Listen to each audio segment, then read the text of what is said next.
Around the 60s and 70s, Batman wasn't really the same hero he is now. From a mixture of the Comics Code Authority and the camp of Adam West's take on the character, Batman was kind of a joke. Not in the way that no one liked him, not that kind, but he just wasn't really taken seriously.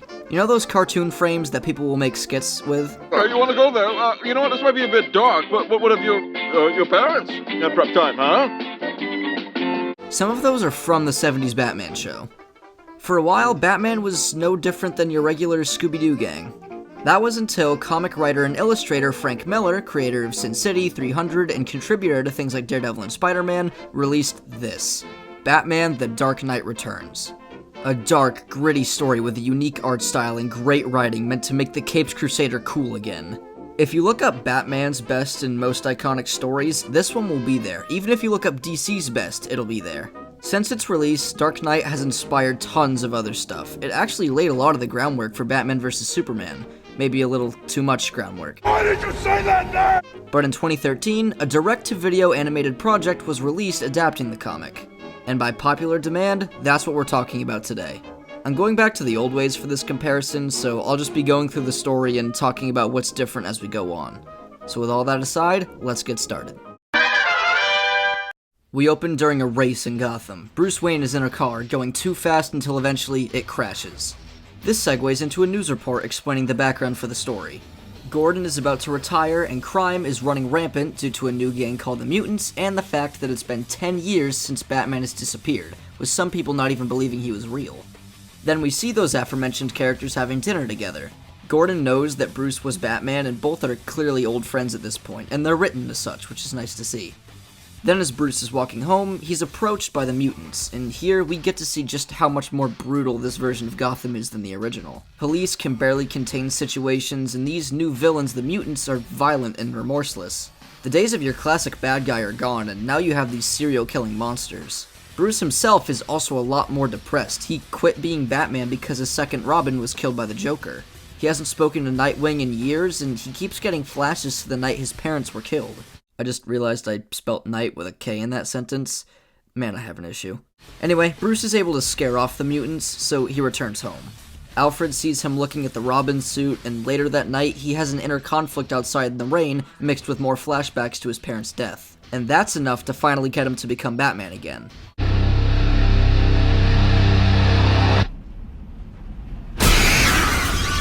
As early as it happens, I'm glad it did so quickly because I feel the story is more about old Batman than convincing Batman to come out of retirement. He's more Mr. Incredible and less Metro Man, if that makes sense. I just cleaned up this mess. Can we keep it clean for 10 minutes? Our next sequence shows the people of Gotham reacting to Batman's return. The older cops are happy to see him again, some of the younger ones can hardly believe it, and the criminals are scared out of their minds. In the movie, this is the scene with the iconic pose from the cover. Batman's more like a force of nature in this part. He's appearing out of thin air, grabbing people through walls, and dispatching of people like it's nothing. Even for a man stated to be in his mid to late 50s, he's operating at a pretty high level. After taking out his first batch of thugs in years, he finds out that the heist they did was tied to Two-Face. He was on the news back in Bruce's house because he was finally released from Arkham after getting plastic surgery, only to go missing afterward. After a talk with Gordon and a pretty gruesome interrogation of a thug from the robbery, Batman puts together a bomb plot organized by Two-Face. He's able to stop most of the henchmen and defuse the bombs, and once he finds Harvey, it's a really sad sight. Look at me and have your laugh. Get it over with. At least both sides match now, right? Look at me and have your laugh. Even though the surgery fixed his face, he doesn't see it. He thinks that his face is scarred on both sides now, proving that whatever his therapist thought he did, it didn't work. Even though he's not in it very long, this story really captures the sadness of Two-Face's character. After Two-Face, Gordon and Batman set their sights on the Mutant Gang. I'm gonna take this time to rave about how well the mutants were done in both versions of this. They all have such personality. They have their own primal-sounding dialect and slang terms, and their pale design mixed with them worshipping their leader really reminds me of the War Boys and Immortan Joe from Mad Max. Chicken legs, licking legs, slice and dice. That's right. High-octane crazy blood filling me up. Their leader is a big, burly, unhinged monster who plans to kill anyone who stands in his way, and he makes for a pretty solid antagonist to bring out a more brutal Batman. Batman then fights the mutant leader and is losing badly until he gets an assist from Robin, who I have yet to mention, so now works fine enough. Like I said earlier, Jason Todd is dead, so this new version of Robin is a girl named Carrie Kelly. She's kind of an outcast, her parents aren't exactly present, but she's smart and inherently good-hearted. Once Batman returns, she decides to take up the mantle of Robin, and she helps show the impact that Batman's return has on the city. I mentioned that some of the cops were happy to see him again, but after almost every major scene in both the comic and the movie, there's news reports or debates of citizens deciding whether or not Batman is good for the people. Robin brings Batman home, where he walks off into the cave to, in Alfred's words, find his strength. After this, the mutant leader, who is imprisoned after Batman's assault on their hideout, kills the mayor in his prison cell. The mayor is dead. The mutant leader has been returned to his cell. A frightened silence has fallen over the city as Gotham braces itself for attack. This prompts Batman to finally finish off the mutant leader and the gang as a whole. So Robin goes undercover and gathers all the mutants, while Gordon lets the leader out of his cell so he can escape to a sewer pipe where all the mutants are waiting. Then Batman appears for round 2. This fight is somehow more dirty and brutal than the first, and it's honestly really satisfying seeing the leader being defeated in front of his entire army, breaking the morale.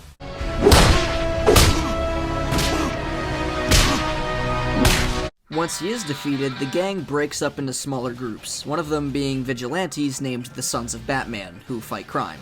And Gordon finally retires from GCPD. Gordon actually gives a pretty solid speech to the replacement commissioner. He talks about how Batman is basically a force of nature that's just too big for the police department to judge, which comes into play later. Speaking of the replacement commissioner, she's someone who won't tolerate superheroes at all. This marks the halfway point for the story. We have a new, more brutal, anti-hero version of Batman with a new Robin who's defeating new, more violent, deranged villains. So, now that he's readjusted to this new Gotham, he's on his own without Gordon or anyone else backing him. I'll deal with the rest of them in time. You'll be doing that on your own. Good luck, Bruce. So now, it's time for Batman to face off against his two greatest opponents. Superman. Superman's not a bad guy. Then I'd say that I don't currently have a bad guy. So far, the movie and the book have been the exact same, but here, I think there's something the movie might actually do better. In the comic, immediately after Batman's first appearance on TV, we're shown the Joker's reaction, and he has a few small scenes throughout making him a looming presence, which is good. But in the movie, we see Joker in a comatose state with a few shots focusing on him with some more subtle setup. It's only when Batman defeats the mutants and the full force of his return is on TV that Joker finally snaps and realizes he's back. Gotham City belongs to the Batman. Batman. Darling. Now, because there's so much story, the movie was broken into 2 parts, and Joker's return is the cliffhanger at the end of part 1, which feels better to me even though I watched the full deluxe version. I guess I'd chalk it up to different ways of achieving the same goal, setting up Joker, and both do it really well. The same thing can be said for Superman's introduction. Instead of earlier in the first part, all of his stuff is saved for part 2. There was probably an executive decision to keep Joker and Superman for part 2, while Two-Face and the Mutants were front and center for part 1. So, beginning our second half of the story, the President asks Superman to go down and talk to Batman, which is followed by an admittedly funny scene of Batman stopping some fascists while dressed as an old lady. It does a good job of showing Batman fighting crime casually, as if he's back to normal before he ever retired. Superman rushes through the city, saving people before bursting through a wall and effortlessly stopping Bruno. I mentioned in Batman's first scene he came off as more of a force of nature, and that applies to Superman here. He's moving faster than anyone can register, and when he talks to Batman, he's either out of frame or cloaked in shadow. Until then, stay out of my way. The next morning, Bruce and Clark talk at the manor, and it's explained that superheroes at large were banned across the world years ago, and the only reason Superman is still allowed is because he's now a military asset for the US. You act like a criminal. We are criminals, Clark. We always have been. You're still one too. Only difference is you have a boss. He tells Bruce that he doesn't want to force him to step down, but before they can finish the conversation, Clark is called away to help in a war. There's a short action scene of Superman fighting in Corto Maltese, a fictional version of Cuba that was featured in James Gunn's Suicide Squad most recently. After that, Joker steps up into the spotlight and manages to get an appearance on a talk show. Both Batman and the police are rightfully suspicious of this, and the two end up crossing paths during the appearance. Joker's there with the same therapist that rehabilitated Two-Face, who insists that Batman is the real problem and he instigates the villains and their violent actions. You have to remember, this man isn't responsible for those killings. He's merely a victim of the Batman's psychotic obsession. I thought I was Batman's psychotic obsession. Which is somewhat true, but not really. Batman doesn't outright cause all the villains he's fought. Gotham is just the kind of place to generate people like this. And when Joker inevitably drops the act and kills everybody, it really just shows that Arkham Asylum's workers just don't do anything right anymore. Anyways, Joker gasses the entire room, assaults Catwoman, and then runs off to the carnival to draw out Batman, while Robin fights off some henchmen. And I won't lie, this is my favorite part of the story. Batman has such ferocity as he is fully prepared to kill Joker this time. There's no ambiguity of the Killing Joke's ending or anything like that. Batman makes it clear that this is the end, and Joker knows it too. It's finally here, isn't it? The moment we both dreamed about. The fight is bloody and relentless. Joker shoots countless innocent civilians, and Batman throws a batarang into his eye. Are you out of your mind? The final part of this fight takes place in the Tunnel of Love ride, which fits with the special relationship these two have had.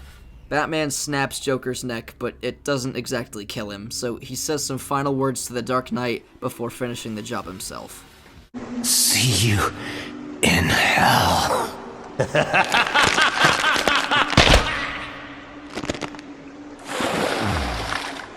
This scene made it for me. In both the movie and the comic, it's this brutal death with the added ominous feeling, oh man, this is where Batman kills the Joker. And it's not some vague off-screen event from the CW that causes Batman to disappear. It happens right before your eyes, and it's final. And as Batman's trying to escape the police, he keeps telling the Joker's burning corpse to stop laughing. It just, man, it's perfect. And Batman escapes the police with the help of Robin, and then is treated by Alfred. Superman then has to stop a nuke from being fired at the US, and he's able to deflect it, but he's caught in the explosion, which hurts him badly. I haven't seen something mess up Superman this badly at all before. He looks like the Flashpoint version. And the fact that it's a nuke ties back to what Clark said to Bruce. They're heroes living amongst normal people, and they're not welcome anymore. The EMP from the bomb knocks out power across the entire US, and the citizens of Gotham start panicking and looting. Batman drags himself out of bed and heads to the Sons of Batman hideout, where he unites them under his command with a great speech only Batman could give. You are going to help me, but not with these. These are loud and clumsy. These are the weapons of cowards. Our weapons are precise and quiet. In time, I will teach them to you. But for tonight, you will rely on your brains and your fists. Tonight, we are the law. Tonight, I am the law. Then him and Gordon, who was also out in the city, unite all of Gotham's denizens, criminals, mutants, normal people, everyone, to put out fires and restore order. After, I believe, a 6-month time jump, It's been 1 week. the president sends Superman once more to face Batman for making the government look incompetent, because Gotham City is the only city that's been able to maintain order. So the two of them meet for a showdown in Crime Alley, where it all started. We don't have to do this. Sure we do. The fight between these two is just as cool as you'd expect, and it feels way more creative now because it was essentially the first fight between these two before it became so popular in so many newer DC things. Why did you say that now? My face! Give me back my face! I think this fight might be better in the movie. It's got the same concepts from the comic, but with more epic set pieces and more dialogue. With some assistance from a one-armed Green Arrow and Robin using the Batmobile, Bruce is finally able to bring down Clark to his level and talks him down. I wanted to remind you to stay out of my way. In all the years to come, in your most private moments, I want you to remember the one man who beat you.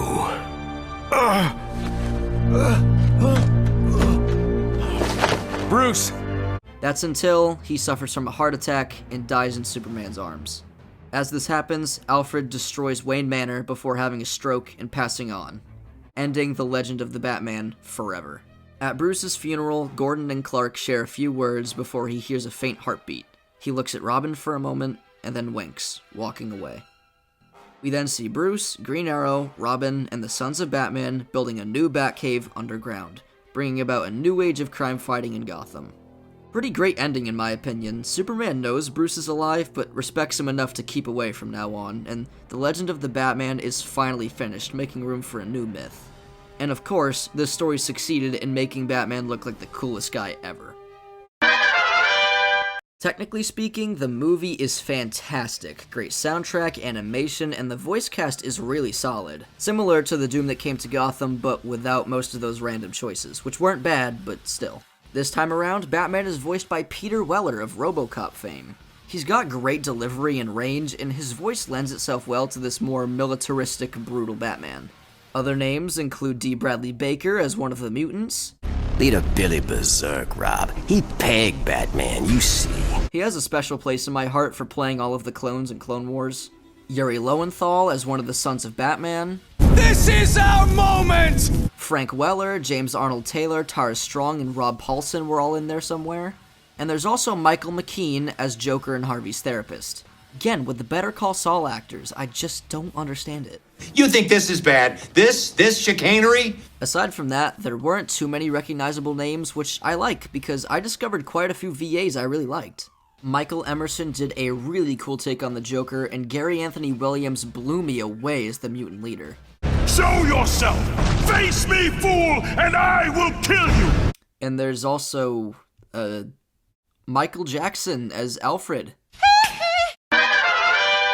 So, as weird as this sounds, I honestly can't choose which one of these is better. And it's not like the Logan situation where both are too different but equally good to compare. These are almost the exact same, and the few differences they do have execute the same ideas just as well. I know Watchmen was incredibly faithful, but here it is legitimately shot for shot and line for line for the whole movie. That's why I'm gonna kill everyone in this room. Bruce, this is idiotic. Hail freaking Silver! I would honestly call this the perfect adaptation, and you should read and watch both of these. It's one of the best Batman stories ever made, and we're lucky to have such a great movie version of it. So yeah, check out both. And with that being said, thanks for watching this video. I hope you found it entertaining and informative. Be sure to like and subscribe to see more videos from me in the future. Leave your thoughts and opinions in the comments below, and I'll see you nerds later. Sure, you do whatever you want with it. We got a closet full of them. Sylvia White ain't nothing but a holiday. Sylvia White ain't nothing but a mistake. Sylvia White, I never wanna hear you say I want it that way.